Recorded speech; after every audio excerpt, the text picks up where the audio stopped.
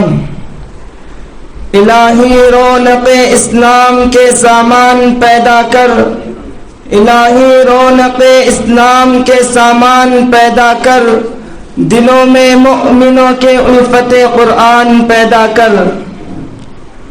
صدر محترم، اسٹیج پر رونق افروز اور بزرگان دین اور حاضرین جلسہ، آج کی اس محفل میں اور آج کی اس مبارک اجلاس میں میرا موضوع سخن دنیا کی سب سے پاکیزہ کتاب قرآن پاک ہے. ہمیں چڑھتے سورج کی طرح یقین ہے کہ اس کا ایک ایک حرف سچا اور صادق ہے. وہ قرآن پاک جس کی زبان مقدس اور بیان مقدس اور جو فصاحت و بلاغت کا ٹھاٹے مارتا سمندر ہے اور جس کے متعلق ارشاد ربانی ہے. قرآن وہ کتاب ہے جس کے صادق اور برحق ہونے میں کوئی شک و شبہ نہیں، اور جس کے بارے میں محسن انسانیت حضور پاک صلی اللہ علیہ وسلم نے ارشاد فرمایا: تم میں سب سے بہتر شخص وہ ہے جو قرآن کریم کو سیکھے اور سکھائے. دعا کیجئے کہ خداوند قدوس ہم سب کو قرآن پاک کی دولت سے مالا مال فرمائے. نوجوان دوستو، قرآن پاک رب ذوالجلال کی طرف سے عطا کردہ وہ حسین تحفہ ہے کہ جس نے 23 برس کی قلیل مدت میں پورے عالم میں انقلاب برپا کر دیا کہ بڑے سے بڑے فصحا، بلغا، ادبا اور شعراء حیران و ششدر رہ گئے، جس کی آیتوں کو سن کر پتھر دل موم ہو گئے. دوستو، یہی وہ قرآن ہے جو رہتی دنیا تک انسانوں کے لیے سراپا ہدایت و رحمت ہے. یہی وہ قرآن ہے جس نے رسول کی رسالت کو اعزاز بخشا. یہی وہ قرآن ہے جس نے پشمردہ قلوب کو تعزیت بخشی. ہاں، یہی وہ قرآن ہے جس کی برکت سے جنت و شیاطین کا آسمانوں پر جانا بند ہوا. یہی وہ قرآن ہے جس کی برکت سے عزت و رفعت کے شامنے گر گئے. یہی وہ قرآن ہے جس کی بدولت سے محبوب حقیقی کی رضا نصیب ہوتی ہے. یہ وہ قرآن ہے جو سچائی اور امانت داری کا درس دیتا ہے. یہ وہ قرآن ہے جس کی نظیر پیش کرنے سے ساری دنیا عاجز و قاصر رہی. یہی وہ قرآن ہے جس کا مثل پیش کرنے سے عرب کے فصیح و بلیغ زبان دانی کا دعویٰ کرنے والوں نے گھٹنے ٹیک دیے. یہی وہ قرآن ہے جس کی بدولت حضرت عمر فاروق رضی اللہ عنہ کا ایمان نصیب ہوا. یہی وہ قرآن ہے جس کی برکت سے اجرت چمن میں بہار پیدا ہوئی. یہی وہ قرآن ہے جس نے ذہنی قوتوں کو جلا بخشا. محترم حضرات، آج کے اس نازک دور میں حفظ کلام پاک کو فضول سمجھا جاتا ہے اور اس کے الفاظ رٹنے کو حماقت بتلا جاتا ہے. کہا جاتا ہے کہ اس کا رٹنا اور بے سمجھے پڑھنا بے سود ہے. افسوس، صد افسوس، اس قرآن پاک کے بارے میں ہمارا یہ خیال جس کے بارے میں شہنشاہ بطحا تاجدار مدینہ محمد رسول اللہ صلی اللہ علیہ وسلم نے ارشاد فرمایا: اقرأ وارتق ورتل كما كنت ترتل في الدنيا فإن منزلك عند آخر آية تقرأها. قیامت کے دن حافظ قرآن سے کہا جائے گا: قرآن پڑھتا جا اور جنت کے درجوں پر چڑھتا جا اور ٹھہر ٹھہر کر پڑھا کر، جیسا کہ تو دنیا میں ٹھہر ٹھہر کر پڑھا کرتا تھا. بس تیرا مقام اور ٹھکانہ وہی ہے جہاں تو آخری آیت پر پہنچے. یاد رکھو، یہ قرآن دنیا کی سب سے بڑی نعمت ہے. یہ زمین و آسمان، چاند، سورج، ستارے کو اس نعمت کا مقابلہ نہیں کر سکتے. یہ قرآن رب کائنات کا عظیم اور مقدس کلام ہے. اور کیوں نہ ہو کہ جبکہ اس کا اتارنے والا امین، جس کے ذریعے اتارا گیا وہ بھی امین، جس ذات پر نازل وہ بھی امین، جس مہینے میں نازل وہ تمام مہینوں سے افضل، اور جس رات پر نازل وہ ہزار راتوں سے بہتر ہے. اللہ کے مقدس کلام تمام کلاموں سے افضل اور بدتر ہے. حدیث میں آتا ہے، حضور صلی اللہ علیہ وسلم نے ارشاد فرمایا: فضل کلام اللہ علی سائر الکلام کفضل اللہ علی خلقہ. اللہ کے کلام کو سب کلاموں پر ایسی ہی فضیلت ہے جیسا کہ خود خدا تعالی شان کو تمام مخلوق پر. اللہ کا دلارا، خدا کا پیارا نبی ارشاد فرماتا ہے: جس نے قرآن کریم کو جس نے قرآن کو پڑھا اور اس پہ عمل کیا، کل قیامت کے دن اس کے والدین کو سورج سے بھی زیادہ روشن تاج پہنا جائے گا. حضرات، غور کرنے کا مقام ہے، جب اس کے والدین کو اس قدر انعام سے نوازا جائے گا تو خود پڑھنے والے کا مرتبہ کا کیا عالم ہوگا. حضرات قیامت کا میدان ہوگا اور ایسے 10 آدمی جن پر جہنم واجب ہو چکی ہوگی، حافظ قرآن اپنے رب کی بارگاہ میں سفارش کرے گا، پروردگار عالم اس کی سفارش کو قبول کرے گا اور ان کو اس حافظ کی برکت سے نجات عطا ہوگی۔ مسلمانوں، قرآن کریم و عظیم برکت ہے جو سعادت اور قرآن کریم و عظیم برکت اور سعادت ہے جو روح خداوندی، معدن حیات اور سرچشمہ زندگی ہے۔ وہ عرب قوم جو پشت سے مردہ چلی آ رہی تھی، دنیا جس کو ذلیل اور حقیر جانتی تھی، کوئی ان کو اونٹ کی میگنیوں میں کھیلنے والا سمجھتا تھا، کوئی ان کو جاہل عرب کا خطاب دیتا تھا، کوئی ان کو جاہلین مکہ کہتا تھا، لیکن جب قرآن آیا تو جن کا نام جاہل عرب تھا صحابہ کرام ہو گیا،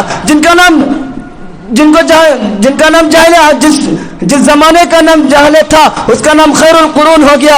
وہ مردہ قوم جو کروڑ نہیں لے سکتی تھی، وہ طاقت و قوت سے ایسی لیز ہو گئی کہ جس نے قیصر و کسریٰ کا غرور خاک میں ملا دیا۔ محترم دوستو، قرآن آیا تو زمان و مکان میں زندگی آئی، قرآن آیا تو عدل و مساوات کا پیغام آیا، قرآن آیا تو قیصر و کسریٰ کا غرور خاک میں ملا، قرآن آیا تو شرافت و عزت ملی، قرآن آیا تو توحید ملی، ایمان ملا، قرآن آیا تو ضلالت و گمراہی کی دلدل میں وادیوں میں بھٹکتے ہوئے انسانوں کا درد غم ملا، قرآن آیا تو دوستو سب کچھ ملا۔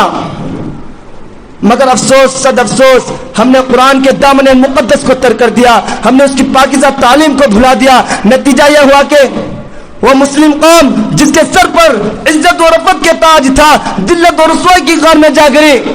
وہ مسلم قوم کامیابی جس کے آگے بڑھ کر استقبال کرتی تھی، ناکامی اس کا مقدر بن گئی۔ وہ مسلم قوم جس کی ایک آواز پر افریقہ کے جنگل میں رہنے والے خونخوار درندوں نے میدان خالی کر دیا تھا، آج ایک چوٹی بھی اس کا حکم ماننے کو تیار نہیں۔ وہ قوم جس نے کبھی حکومت و سلطنت کا فریضہ انجام دیا تھا، آج غلامانہ زندگی بسر کر رہی ہے۔ وہ قوم جس کی ماضی روشن تابناک تھی، حال و مستقبل اس کا تاریخ ہے۔ مسلمانوں، ہوشیار ہو جاؤ اور غفلت کا پردہ چاک کرو، قرآن سے وابستہ ہو جاؤ، ورنہ یاد رکھو ہمیں تاریخ کبھی معاف نہیں کرے گی۔ بس اسی بات پر میں اپنی تقریر کو ختم کرنا چاہتا ہوں۔ وآخر دعوانا الحمدللہ رب العالمین۔ السلام علیکم ورحمۃ اللہ وبرکاتہ۔ وہ معزز تھے زمانے میں مسلمان ہو کر، وہ معزز تھے زمانے میں مسلمان ہو کر، اور ہم خار ہوئے تاریخ قرآن ہو کر۔ عزیز طلبہ، میں تھوڑی سی توجہ اور چاہوں گا آپ کی، بڑے ہی صبر کے ساتھ آپ بیٹھے ہوئے ہیں، تھوڑی دیر اور ہمارا ساتھ دیں، آپ ذرا چست ہو کر اور متوجہ ہو کر بیٹھیں تاکہ آپ کے ساتھیوں کی ہمت افزائی ہوتی رہے اور وہ اپنی معافی ضمیر کو اچھے طریقے سے ادا کر سکیں۔ اور ہمارا سلسلہ بھی یہ اپنے اختتام کی طرف چل پڑا ہے، بہرحال تھوڑے صبر کی ضرورت اور ہے۔ اگلے مقرر عبد الاحد کو میں دعوت سخن دیتا ہوں، موصوف تشریف لائیں۔ ان کا عنوان ہے تو اے شرمندہ ساحل اچھل کر بے قرار ہو جا۔ لگتا ہے کہ خطرناک قسم کا عنوان ہے۔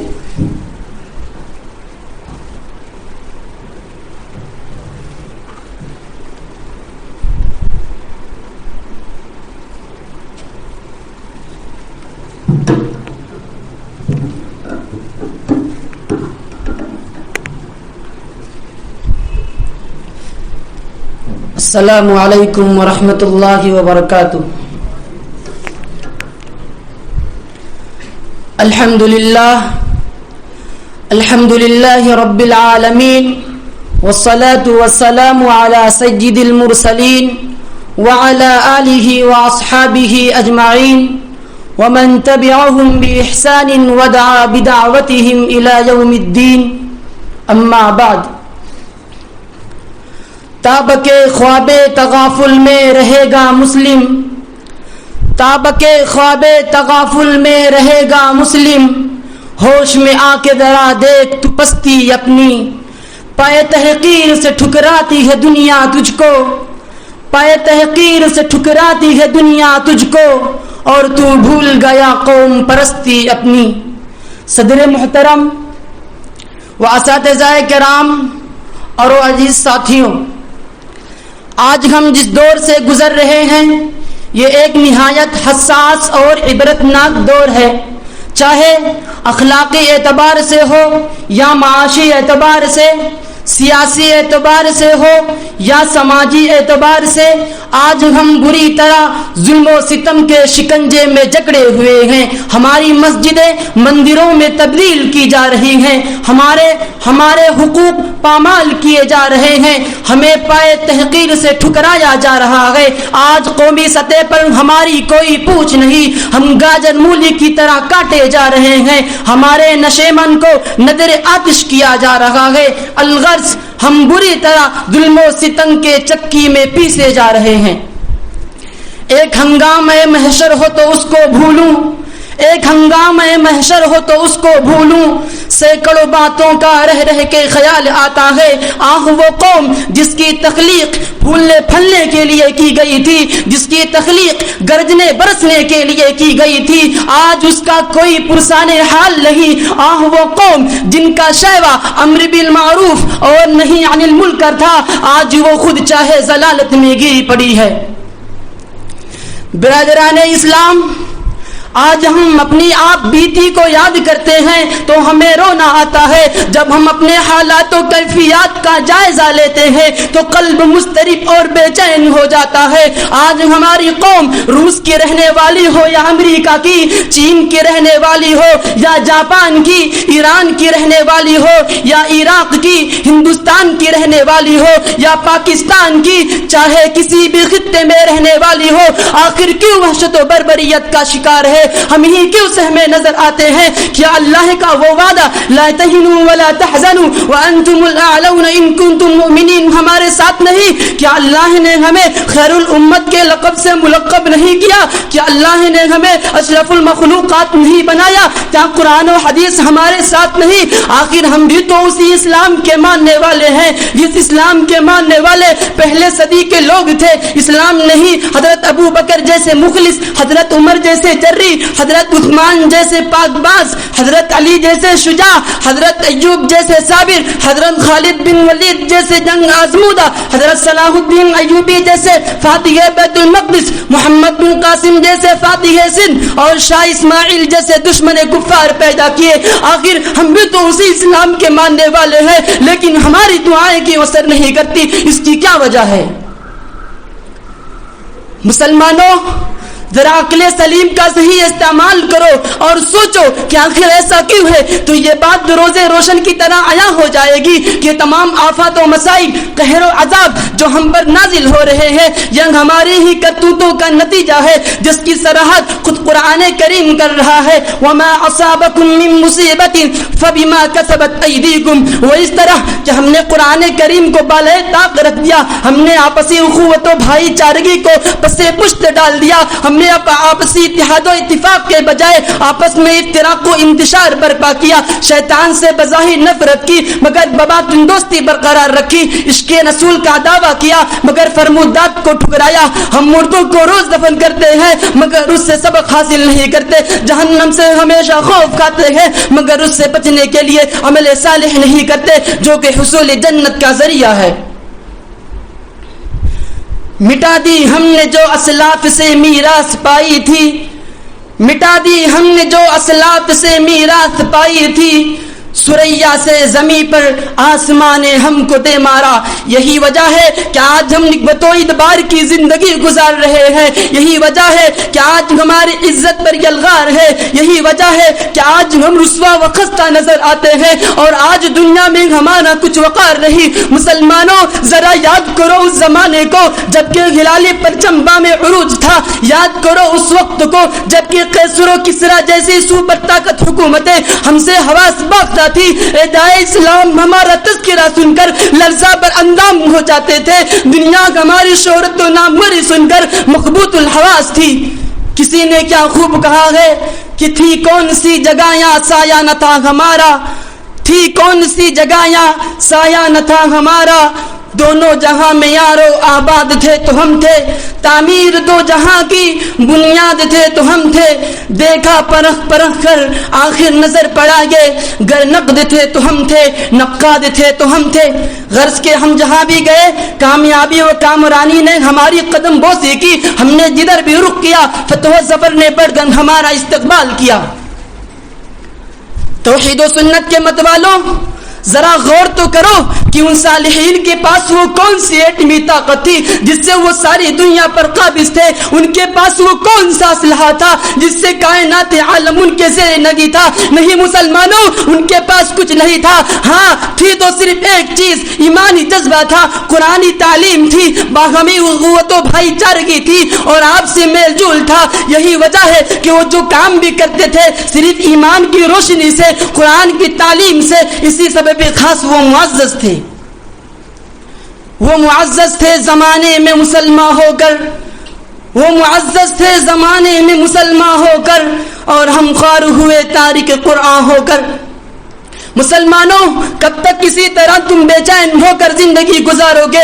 کب تک تم اپنی ماں اور بہنوں کی عزت و ناموس کو لٹتے ہوئے دیکھتے رہو گے؟ کب تک تمہارے بچے یتیم، تمہاری بیویاں بیوہ ہوتی رہیں گی؟ کیا بھاگلپور، بنارس، بدایوں، سیسرام اور سیتامڑھی کے قتل و غارت گری کے واقعات نے تمہاری آنکھیں نہیں کھولی؟ کتنی مائیں اپنے دودھ پیتے بچوں سے الگ ہو گئی، کتنی عزت و ناموس پر حملے ہوئے، کتنی عورتیں بیوہ ہو گئی، کتنے بچے یتیم ہو گئے. مسلمانوں یاد رکھ لو، اگر ربی تم غفلت کی نیند میں مست رہو گے تو تم حرف غلط کی طرح مٹا دیے جاؤ گے. تمہارا کوئی پرسانی حال نہیں رہے گا، تمہارے ایک ایک نشان نیست و نابود کر دیے جائیں گے، تم ہلاک و برباد کر دیے جاؤ گے. تم بہت سو چکے، اس وقت پوری امت سسک رہی ہے. اگر تم نے اپنے ضمیر کو بیدار نہیں کیا تو جان لو تم بھی قہر الہی میں پھنس جاؤ گے. جیسا کہ ارشاد ربانی ہے، واتقوا فتنة لا تصيبن الذين ظلموا منكم خاصة.